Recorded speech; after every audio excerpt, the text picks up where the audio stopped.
What do you think the most important season is in Louisiana? It's not summer, it's not winter, spring or fall, but it's crawfish season, starting around mid-January and running through about June. If you're a Louisianian, you're ready for crawfish, and I got a great recipe for you. It's a creamy crawfish bisque. Not your classic dark roux Cajun bisque, but more of a French style. So let's jump in and get cooking. Of course, I got my favorite pan here, which is the cast iron, black iron Dutch oven, which I just love, but any heavy bottom pot will do. You need a heavy bottom because you want to make sure you can distribute your heat evenly and have no hot spots.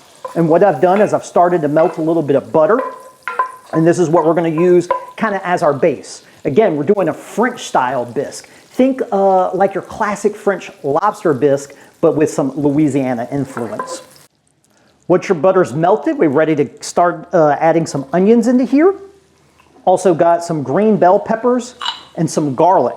Now, because we're working with butter, we're working kind of over a medium-high heat. Don't want to be all the way cranked up to high because we don't want to burn that butter, but we do want to start to get some good caramelization and some good saute right here on these vegetables.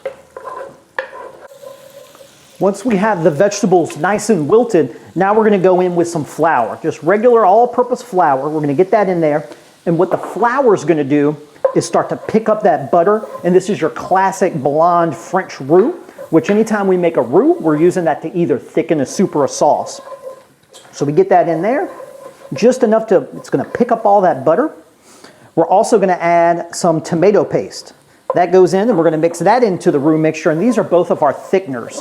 The tomato paste is going to add a little bit of richness, and it's going to help give it that beautiful kind of pink color, give it some flavor, and give it a little thickness to the soup as well. Get that all mixed in. Once we're at this point, we're ready to add our seafood stock. Now, we just had a crawfish boil, so I saved a little bit of that crawfish liquid left over after the boil, added a little bit of water so it wouldn't be too spicy. And that makes just a wonderful stock. We're going to switch over to a whisk and get all this kind of mixed in.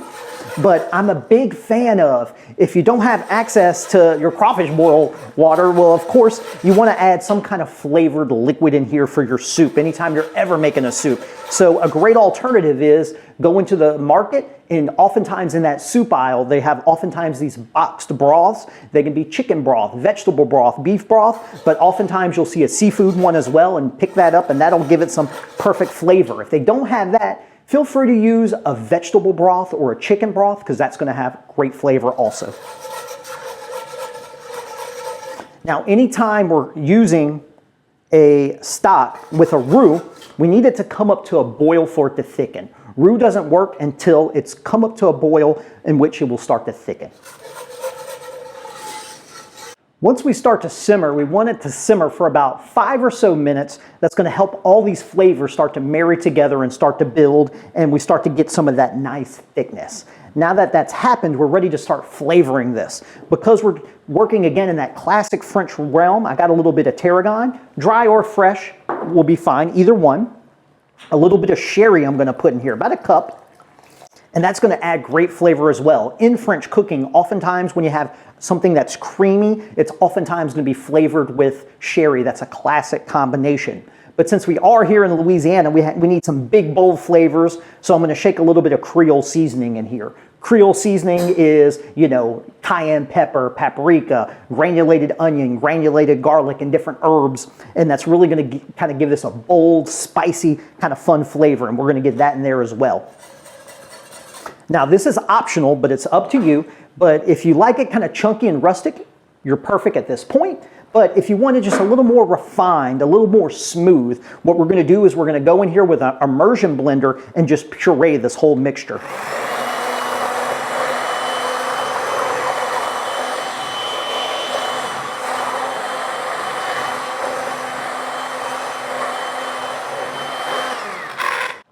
Now, if you don't have an immersion blender and you still want to puree this, just have a blender and working in batches. Put a little bit in, a lid on top with a rag on top to keep everything in there, and you can just pulse it a couple times with the blender, then return it back to the pot.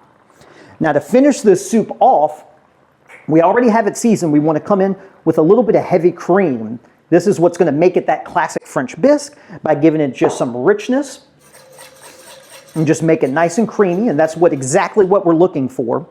And then now we're ready to go in with the Louisiana crawfish. Again, this is a perfect soup when it's still kind of cold out and you can get the crawfish. Now, anytime we're talking about crawfish, you know, it can be purchased in these 1-pound bags that we love, and what I never want you to do is rinse it off. When you open it up, you want to keep everything in here because that's all flavor. That's just all those juices and fat or where so much of the flavor comes from. So the last thing you would want to do is just rinse that off and have it just go down the sink. So we're going to get the crawfish in there, and we just want to have the crawfish in the soup long enough to start to heat up the crawfish. We don't need this to cook too long because all the work's been done ahead of time. The crawfish are already cooked. So if we were to just boil these crawfish, we're just going to overcook our crawfish, and we want them just to stay nice and delicate. Man, look at that. Now, let me show you how we're going to serve this up. I like to start with a bowl. Get my bowl here. And then get a nice, healthy scoop of this crawfish bisque with plenty of crawfish tails. Then I come back with a little bit of sliced green onions right on top. And then another wonderful thing to add to mini soups, this included, is I like to float 1 or 2 croutons in here and let them just kind of soak up all those flavors. So we're going to get a couple of those croutons in there. And there you go, guys, a perfect crawfish recipe, a wonderful soup with a lot of our great French influences that we have in Louisiana found right here in this soup right here.